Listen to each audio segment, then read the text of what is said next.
मैत्रिणींनो, मी अष्टविनायकला गेले होते आणि माझ्याकडं गणपती बाप्पांची मूर्तीच नव्हती. तर मी एका गणपतीच्या ठिकाणाहून गणपती बाप्पांची मूर्ती आणली आणि आज तीच आम्हाला अभिषेक करायचा होता गणेश चतुर्दशीच्या दिवशी. तर मैत्रिणींनो, मी आणल्यापासून ती मूर्ती काही दिवस तांदळामध्ये ठेवली होती. कोणतीही मूर्ती मैत्रिणींनो आणल्याच्यानंतर तांदळाच्या राशीमध्ये ठेवायची असते आणि नंतरच तिचा अभिषेक करून मगच आपल्याला ती स्थापना करायची असते, प्राणप्रतिष्ठा करायची असते. तर मैत्रिणींनो, ही पहा माझी गणपती बाप्पांची मूर्ती खूप सुंदर आणि आकर्षक आहे. तर मैत्रिणींनो, गणपती बाप्पांचा अभिषेक करण्यासाठी आपल्याला काय काय साहित्य लागणार आहे, तर तामण घेतलेलं आहे, त्यामध्ये मूर्ती ठेवलेली आहे. त्याचबरोबर आपल्याला दही दुधाचं पंचामृत, त्याचबरोबर शुद्ध जल, हळद कुंकू अक्षता, त्याचबरोबर दिवा प्रज्वलित करून घ्यायचा आहे. त्याचबरोबर आपल्याला एक जास्वंदाचं फुलही लागणार आहे.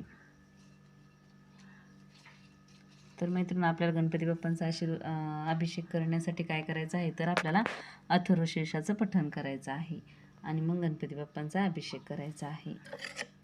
प्रथम आपल्याला शुद्ध जल अर्पण करायचं आहे.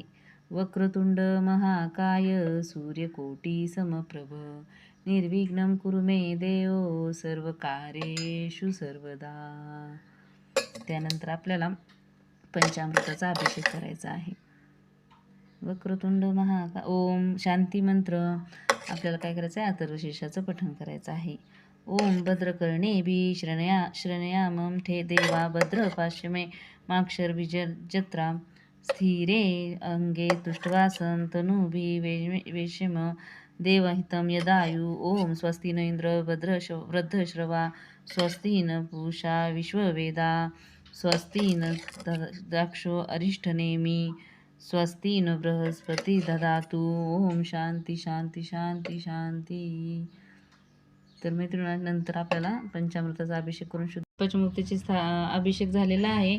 11 वेळा अथर्वशीर्षाचं पठण केलेलं आहे. त्याचबरोबर फलश्रुती म्हटलेली आहे. त्यानंतर आपल्याला मूर्तीची व्यवस्थित षोडशोपचारी पूजन करून घ्यायचं आहे. मूर्तीची आपल्याला स्वच्छ पाण्याने मूर्ती परत आपल्याला हे करून घ्यायची आहे, स्वच्छ धुवून घ्यायचे आहे आणि आपल्याला आपल्या देवघरामध्ये स्थापन करायचे आहे.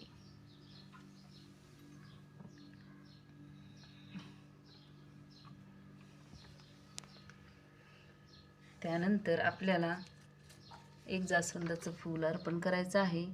त्याचबरोबर गंध तिलक लावायचा आहे गणपती बाप्पांना